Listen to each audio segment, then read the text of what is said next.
Hi, it's Steve. Today we'd like to show you how to replace the retaining spring for the condenser fan blade on your refrigerator. It's a really easy repair. Let me show you how we do it.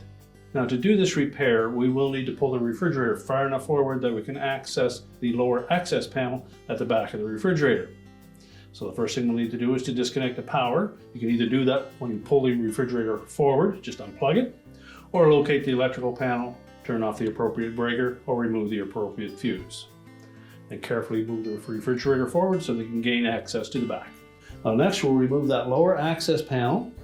On this model, there are 3 screws across the top and 2 more across the bottom that we need to remove. They're all number 2 Phillips screws.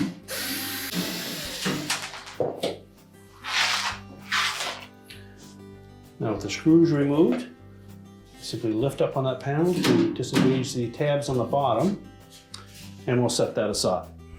So next we'll locate that fan blade. If it's still intact, we'll need to pull that off of there so that we can attach the retaining spring to the hub of it.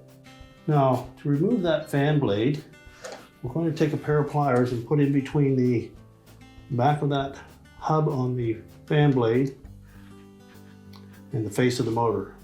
That way when we force that blade off, we won't be putting undue stress on the motor shaft.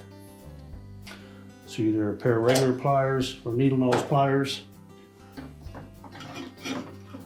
We'll go in that area and then take a flat blade screwdriver to go between the blade and the pliers and then pry that blade off.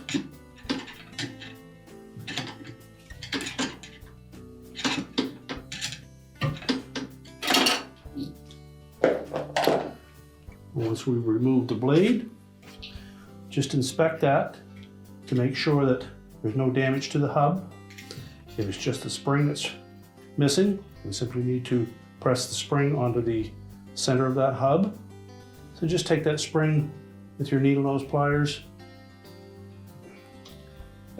center it over the hub, and then press it down into place.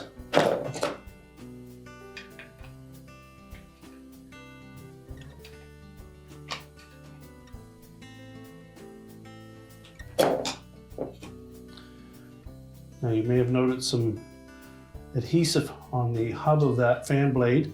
There's probably also some on the shaft of the motor. So you'll want to clean that off first.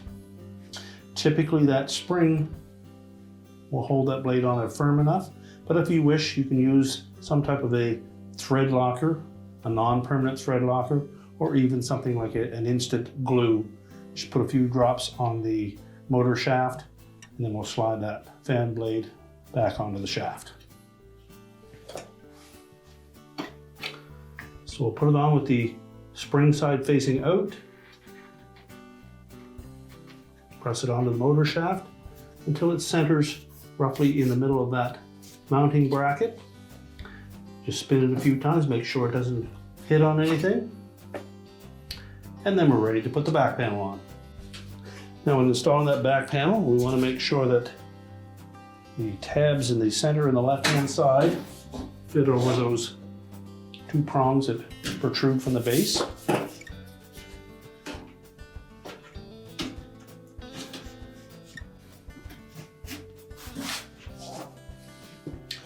Ensure that the water lines are not compromised, or the line cord.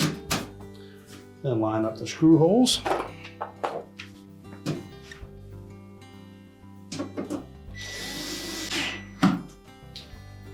Now we're ready to line the refrigerator back up to push into the cabinets. We're now ready to push the refrigerator back into place, reconnect the power, and your repair is complete.